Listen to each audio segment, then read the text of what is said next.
Hi, folks. Welcome to the Getting Your Edge podcast. My name is Dennis. And hi, I'm Judy Gratton. And we're here to help you right-size your home and your life.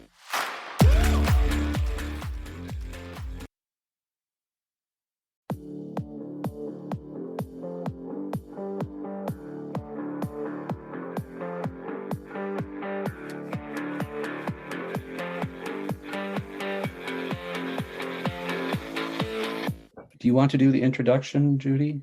No, I want you to do the introduction. Okay. Oh, I don't. And welcome to the Edge Group Real Estate Team's podcast, Getting Your Edge, How to Right-Size Your Home and Life. And we are in episode number 14. That's 28 weeks, Judy. That's pretty darn good. I know, it's amazing. And we haven't really been late. We've been keeping up, and that's kind of tough. So I'm proud of us. This is Dennis Day. I'm your host with the co-host Judy Gratton. How are you today, Judy? I'm great. Thank you. How are you doing?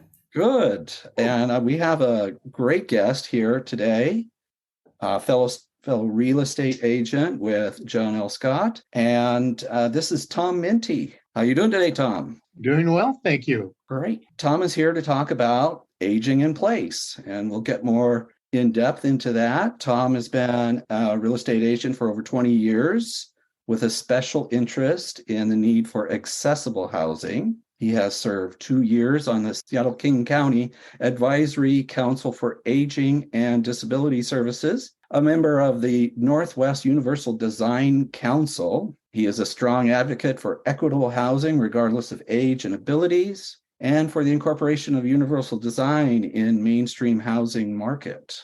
Tom, I'm surprised you have enough time to be on this. You've got so many things going on. I wasn't even aware of that. I've known you a long time. So, Tom, can you tell us a little bit about yourself? Yeah, like you said, I've been a real estate broker for almost 20 years now. Almost all of that time I've been involved with accessible housing. Just recently, we've started teaching. We have a clock hour class that we teach brokers on how to look at their database and anticipate changes in people's lives, including aging in place. And have been busy creating a national certification program, which we hope to have out this year. Wow. I had no idea. I had no idea. Yeah. Sign me up for that clock hour class any day. I'll send you the link. Tom, tell us what you define as aging in place, because some people might not really know what that means. Well, simply it means that you want to have the ability to stay in your home as you age. I think the AARP says something like 90% of the people say they want to age in place in their home. But unfortunately, there's only about 3% of the homes that are accessible enough for somebody to live in. And only about less than 1% are wheelchair accessible. So it's a challenge. What inspired you to get involved in specializing in aging in place? Well, it was interesting. Actually, when I first started, and Judy, you remember when you first started in real estate, you really have no idea what you're doing. Yes. And I spoke to the mother of one of my son's best friends, who we became good friends with, who had multiple sclerosis. And she had asked me, if I found many accessible homes. And I had no idea what that meant. So I decided to do some research on it. And at that time, in fact, up to about 4 years ago, there were simply 2 buttons on the multiple listing that said disabled access. And that meant literally nothing. I mean, you could click that. No idea when people input that, what that meant, or when people were looking for something, what that meant. Realized what an underserved segment of the population that was. So that's when I really determined to, really focus on that need. I remember a long time ago when we were in the same office and you were working, I don't know if it was with a builder, and we went out and looked at that home it was a new construction that had been done with the aim of people being able to age in place. So with that, can you kind of address what some of the challenges that people go, okay, stairs. But I was amazed at all the things that you pointed out beyond stairs that made it easier for people to be able to stay in their home. So what are some of the challenges that older people face when aging in place, and how would you address them? Well, really, there's a there's a couple of things. One is they call activities of daily living. That's taking care of yourself, being able to bathe and feed yourself and move about. And then there's also instrumental activities of daily living. And that's actually, being able to pay your bills, being able to get around, and a few of those things. They're an aspect of aging in place above and beyond the house itself. Whether your house is accessible or not is one aspect of that, but your ability to take care of yourself is another. So it's a difficult equation for somebody to just say they want to stay in their home. It involves a lot more than that. I remember, for instance, all of the plugs, I believe, were lower on the wall. The countertops were lower. And of course, the hallways were wider, if I remember. So in Right. terms of the structure itself, that was some of the differences. But so how would you work with older adults and their family to create an aging in place plan? First of all, it's like we talked about with accessibility too. The disability, approximately 20% of the population has some form of a disability. It doesn't just affect that person, it affects the whole family and their relatives and their friends and everything else. And it's it's the largest minority group in the world and the only one that anybody can become a member of in a split second. So it involves starting earlier. It's much easier to be proactive than to be reactive. When you get to the point where you want to age in place, you need to have a plan in place, and that involves talking to your family, or talking to your doctors. It used to be that, you had a large family group and somebody in the family would normally take care of us. Our parents, growing up had 4 kids. When they got to that age, the kids would be taking care of them. Well, that's down to less than 2 children per household now. And actually living alone has become not a condition, but a lifestyle choice. So for those people, when they go into that aging in place mode, they have to have a plan in place of who's going to take care of them. Do you have any questionnaires that you provide to people to begin to make that plan? Or Yeah, actually, there's a lot of things involved with that. There's organizations, area agencies on aging. That's the organization that I'm on the advisory council for Seattle King County. They have a plethora of resources that people can become involved with to actually ask those questions. From an accessibility standpoint, that's one thing that my partner Barry and I do, is actually go out and take a look at somebody's home and give them an idea of what kind of changes need to be placed. And the challenge in that too is, partnering with other resources. Disability or accessibility, which includes aging in place, is really an individual thing. What's accessible to me might be inaccessible to somebody else. In fact, even wheelchair users have different ways that they access that. But the concept of universal design, like the house that you looked at, Judy, means that you build a home with certain things in mind and make it usable by the greatest number of people possible, regardless of their abilities. That can mean things like you said, wider hallways, wider doorways, at least a level entry. And it's for somebody in a seated position, raising the outlets up and the light switches down becomes much easier. And it has no effect on somebody that's in a standing position, other than the fact that that's the way they've always been. In fact, the standards, quote unquote, are pretty non-existent. It's like your keyboard on your computer. They call it a QWERTY keyboard because of the way the keys are laid out. The only reason that that's laid out that way is because in the days of manual typewriters, that key layout kept the hammers from getting scrambled about. So now we're still using it with our computers because that's the way we've always done it. Same thing with wall outlets. That used to be the height of a framing hammer. Somebody would lay their hammer up against the sheetrock and make a mark with their pen, and that's the height you went. So that's a standard. And building houses intelligently to begin with is 22% more cost effective than going in and retrofitting a house after the fact. Does building a new house with these standards in mind to make it more accessible, does that bring up the cost? It doesn't. Building that into a house during construction adds maybe 1% to the cost, whereas tearing that out and doing it later can be significant. In fact, there's an architect that I've worked with in Seattle that built his own house completely universal design. And one of the things that he did, it's in the Green Lake area.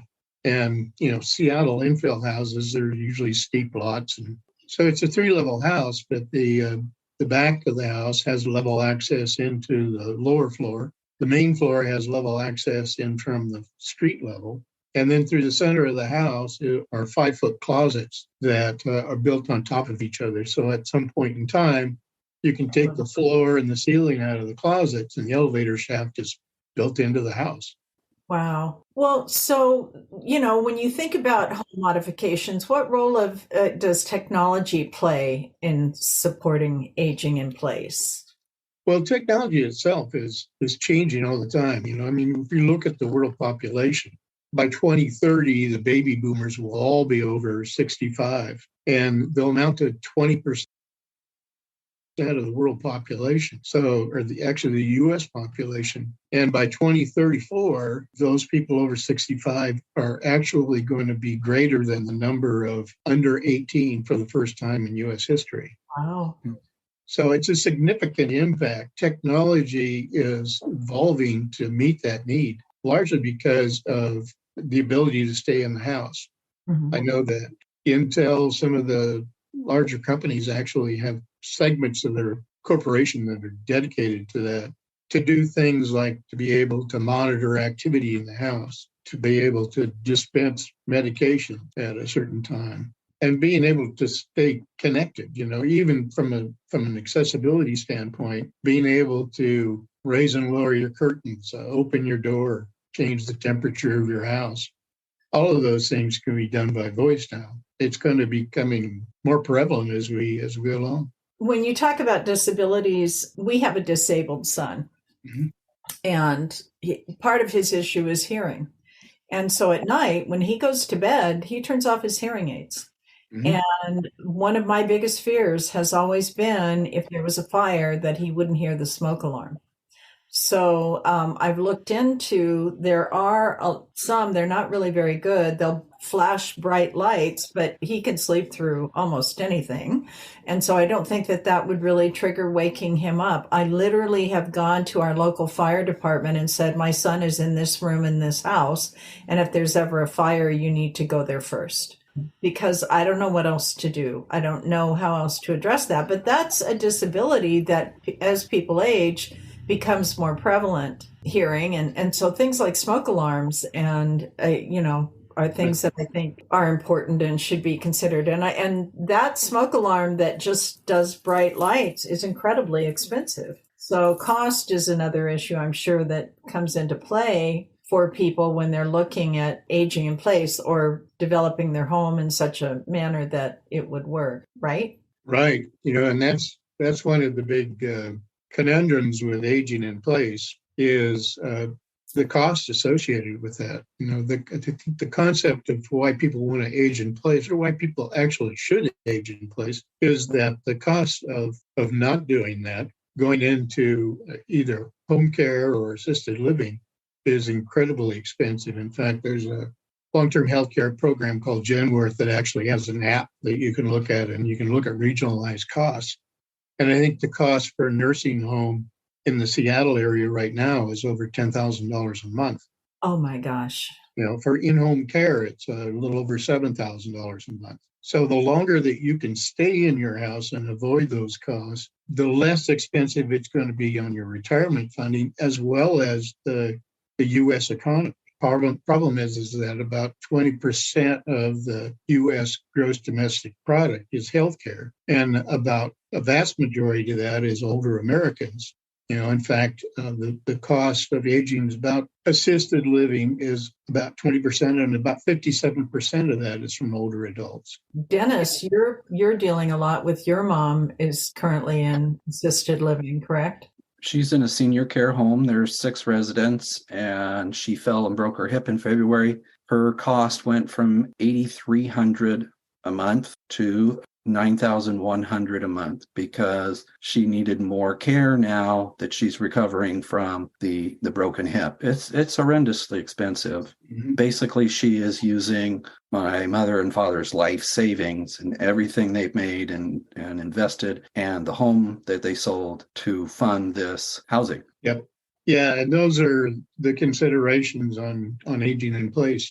She's fortunate to be able to do that. Majority of the population, particularly somebody in a rental situation, they can exhaust their life savings in a couple of months. Mm-hmm. So she's fortunate to own a home and to be able to do that.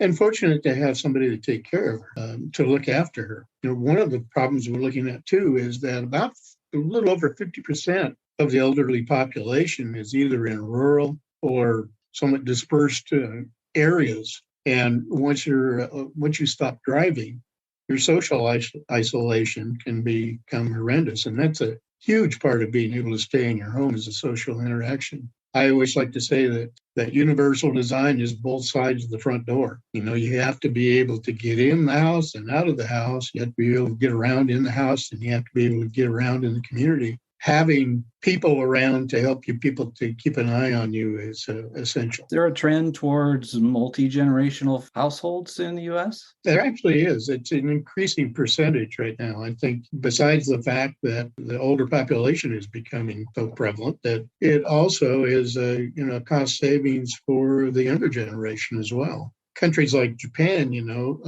have always had great respect for the elderly, and multi-generational is a way of life. So yeah, I mean that's a big concern. Are there any misconceptions about aging in place, and when you go in and talk with people, how do you dispel those? Well, I think probably one of the biggest ones talking about aging in place is that everybody can do it. Like we said, less than 3% of the homes are accessible for somebody with a disability, let alone a wheelchair. Not every house can be adapted. Some just physically cannot do that.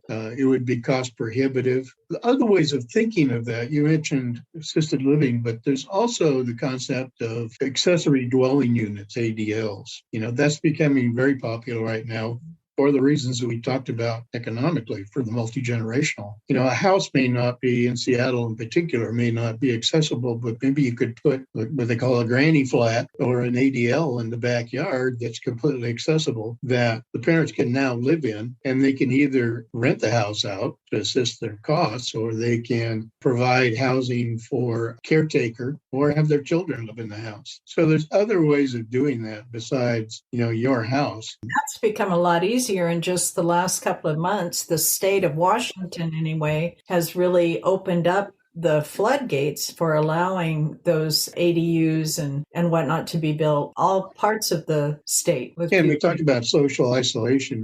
That's one of the things that people want to do in aging in place too, typically, is they want to stay in their neighborhood.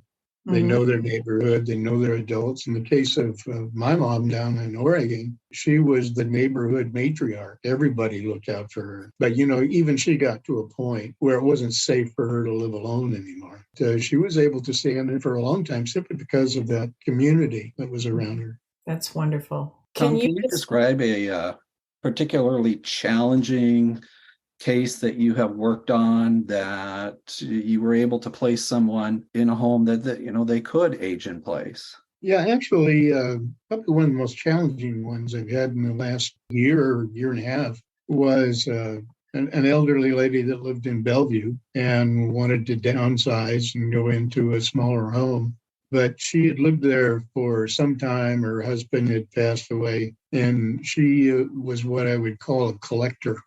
It wasn't necessarily a hoarder because it wasn't necessarily junk, but it was pathways through the house. And to get her to declutter, as we call it, Judy, to sell the house was impossible. to do with her. We actually had to hire a professional organizer to come in and work with her to get rid of stuff. And the challenge to that actually was you can't do that repetitively day after day because it'll burn somebody out. So they spent a couple of days sorting through, boxing things, putting it in the garage, and then take a day off to rest before they came back to continue on. And in the day off, she decided to go down to the garage and start going through the boxes. So all the work that they had done for the couple of days before had to kind of be redone again. But that ended up costing over $10,000, just to declutter the house so that she could move. We've seen that frequently. And it is, we've talked about that. We've actually had an estate sale person on the podcast, but I can speak to it from my own perspective that when I look at my home, everything in it is part of my story. So, it all has a story to it. And so it's really, really hard. Again, because I've run into it so much, I am just like, that goes, get rid of this. I'm to the point, I'm the other end. My husband's like, where did that go? Oh, I got rid of it. Because I'm afraid of ending up in that situation. I don't. Tackling, that's one of the things about getting prepared for aging in place or downsizing, like you said, too, is just to make bite-sized pieces of that. Take a closet, you go through the closet, you clean it out. Mm-hmm. That could be a weekend project or something. Then pick a room and do that.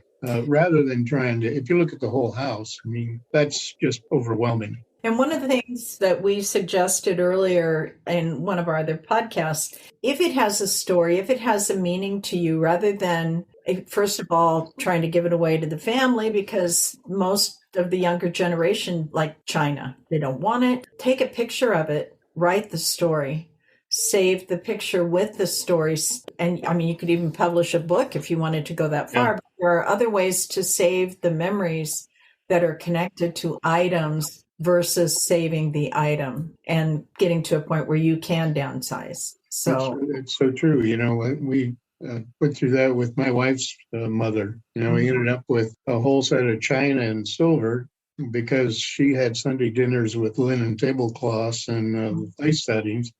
And we have paper plates and sit in the family room. And you can't get rid of that stuff now. No, you can't. It's really hard. Yeah. But that's, something that probably was a prized possession for her. You literally just have to say, no, thank you. My mother-in-law, it was a white sheared beaver coat. And they were convinced. Someone offered me $100 for it. And my sister-in-law was kind of insulted by that.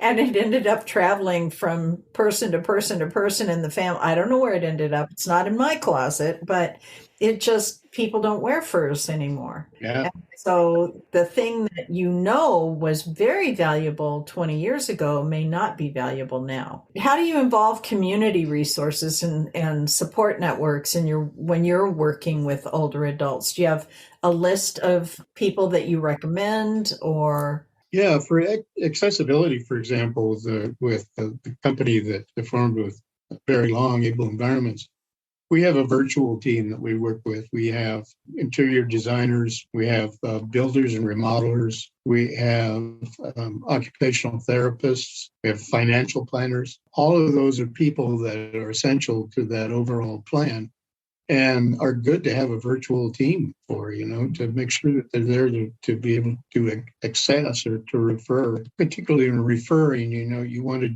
refer somebody that you trust and and you've worked with before, because referrals are a direct reflection of you. Correct. And if you go to the phone book, you don't know what you're getting.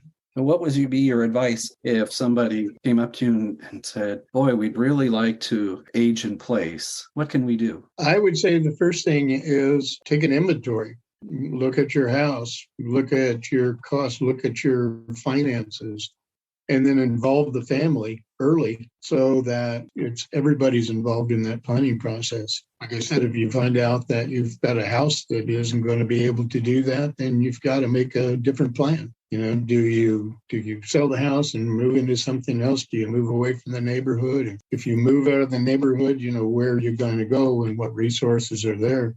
How do you get to the doctor? How do you get to the grocery store? how to take care of yourself. So those are all parts of the aging in place wheel.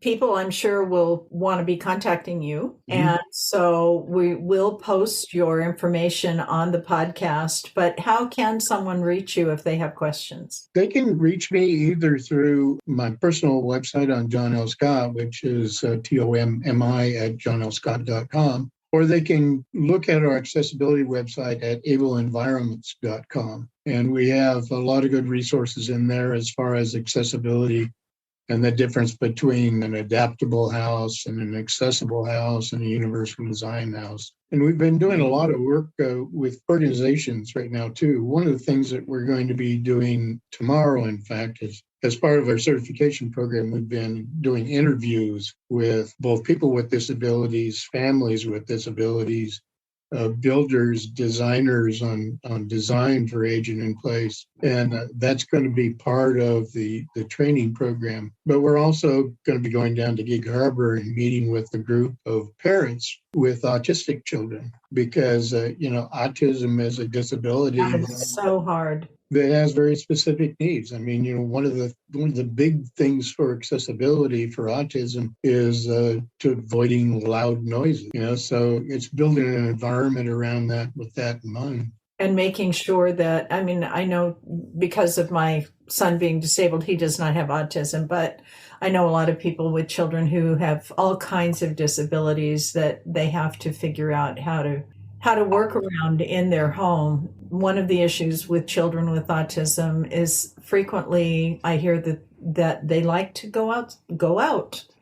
Maybe they didn't tell mom and dad they wanted to go out, and they can figure out how to unlock the door. They can figure out how to get into the cabinet where all the poison is. It's scary. It's very scary. And actually the same thing happens with the elderly when you get into True. So how do you protect them? Yeah, there's a lot of them that are escape artists. You have to. In fact, I know with an adult family home that I worked with, they had somebody that was on Medicaid there, and I think that they were costing over $10,000 a month too on Medicaid because she was a flight risk. So there always had to be someone there one-on-one with her in the house. They had to be at least two attendants. So those are things that drive the costs up. Tom, so much of this is the nursing homes and retirement communities is it for profit. Are there things going on that are in the nonprofit area that make the cost a little more doable for more people? Unfortunately, Dennis, I have to say no. It's a very expensive proposition, so most of them are for profit. But there's a lot of different ways of doing it. Besides staying in your home, there's the concept co-housing. Where you actually have a community that's designed and built by the members, and they have housing. In a lot of cases, it may be mixed housing, so you have elderly as well as young families. And then they usually have a common area where they can meet and have meals and a few other things. There's also things called naturally recurring communities where elderly people can choose to go in on a home to share so that they're there to take care of themselves. There's a lot of options that are popping up to help defray that cost or help make just aging in place a possibility. Are you seeing those in Washington State? Yes. Yeah. Actually, I've worked with the architect out of California that is kind of the godfather of co-housing. In fact, we were looking at some property on Whidbey Island for him to start one, which didn't come together, but they just finished one in Port Angeles. I know there's a couple in Kirkland. I think there's actually quite a few around. A big one in West Seattle. A developer out of Michigan who had done something along those lines, and it was an old golf course, and he won the bid. There were a couple of different developers looking for it because he built a portion of it as co-housing for people with disabilities, and the homes, everything about the entire development was affordable housing, so it made it easier. But the co-housing part was the part that I really was impressed with, not just for seniors, but for people with disabilities, especially like my son, who's higher functioning. He can do a lot by himself, but there is some things he needs help with. And so the way this particular developer did this, I think he built 4 duplexes around a central area that had a kitchen. And then each family that bought one part of the duplex, they would contract with the different service providers that they needed. And then those service providers would also work with the people next door for what they needed. And so it was less expensive for each individual family, but as a group, they all got what they needed. Brilliant. Yeah, in fact, that's one of the clients for Able Environments that we have is a nonprofit, Dennis, called Community Homes. And that is put together so that parents can go together and Community Homes buys the home. And they try to have, at least 6 bedrooms so that adults with mental disabilities can live on their own. So Yes. they help manage the home and buy the home. But there's, as always, a cost for the family members for that. The co-housing that I've seen has been very expensive for families. And again, that's tough for people who don't have that kind of money. Yeah, it definitely takes, like I said, it's much easier to do proactively than reactively. When the time comes, if you're not prepared, it's overwhelming. Do you know anything about what happens in other countries, how they deal with these issues beyond knowing that, like, for instance, in Japan, I lived there for a couple of years, and the family, they knew the oldest son came first and he was going to take care of he got the home, but he also got mom and dad with it and that sort of thing. I don't know if it's still that way, but a lot of countries are multi-generational. They know that they're going to be taken care of by their family. But any other things that you've seen or heard of in other countries that we might want to consider in this country? Yeah, I think, like you said, Japan is way ahead of the curve in universal design. They've been adopting that for some time. And every country is really involved in it because this changing population dynamic isn't just the U.S., it's a global thing. And every country is looking at it. The World Health Organization is very much involved in, trying to do planning for their aging population. It's a key topic. Is there anything else you wanted to say, Tom, before we sign off? Dennis, there's probably I could talk for a couple hours on some of these issues, but I think, we've hit a lot of the key topics. One of the things about aging in place is not just the ability to live in the house. I always used to tell in my classes that our aging affects our housing and our housing affects our aging. You have to be able to, on those activities of daily living, be able to carry your own finances, but it also decreases your ability to take care of your house. There may be things that are planned that needs a new roof, it needs to be painted. You can't get on a ladder anymore. So houses will tend to deteriorate, deferred maintenance. And in turn, once you've got a house that's got a leaky roof and you start getting mold in the house, and that in turn is going to affect the health. So that's another consideration is if I'm going to stay in my house, how am I going to take care of that house? We've seen a lot of houses like that, haven't we? The estate sale. Yeah. I always love you don't get near as much money as you would hope trying to sell it, right? And yeah. One of the things that I think was an amazing statistic that I looked at is that we tend to be living longer now, Mm-hmm. which, impacts how long your finances are going to last. Also impacts how long you're going to live with a disability. I like to say sometimes we're living longer but dying slower, which means we've got to expand that. But the number of centenarians is increasing exponentially. The population over 100 has grown 65.8% over the last 3 decades, where the world population has only grown 36.3%. Wow. So it's a pretty amazing. In fact, the population over 85 is one of the fastest growing segments of the population right now. So it comes back to, like you said, you've got to start the planning of these things earlier. if you really want to make sure that you and your loved ones have a plan, are protected, aren't left having to deal with things in a stressful situation. And there's a safety net, government safety net, which is Medicaid, which if you have nothing, you can fall back on that. But the problem with that is that when we looked at the fact that by 2034, the population over 65 is going to be greater than the population under 18. Well, the population under 65 are the ones that are going to be paying for the Medicaid. And if you just look at the statistical change, where that money's coming from is going to be a big economic burden. Well, thanks so much for being here, Tom. This is a great topic, and we appreciate your time. So we've talked about your website. Is there a phone number people could call you if they wanted to talk to you about this? Yeah, they can give me a call anytime. It's 206-617-3935. And or you can also call my partner, Barry Long, with Able Environments, and his number is 206-612-3477. We would love to help you in that process. Do you put on classes or workshops for people who are not in the real estate business? Yeah, actually, we've done quite a few. I've given some classes at the UW. I know Barry has given a lot of keynote addresses. In fact, before he got into real estate, he was a motivational speaker. So we do a lot. I've got another class coming up next month, I think, for the Kirkland Senior Council. And we try to reach out as much as we can. Wonderful. Well, thanks again, Tom. I appreciate you being here. That's it for episode 14 of Getting Your Edge, How to Right Size Your Home and Life podcast. You can see us on YouTube. That's it for today. We'll see you next time. Bye.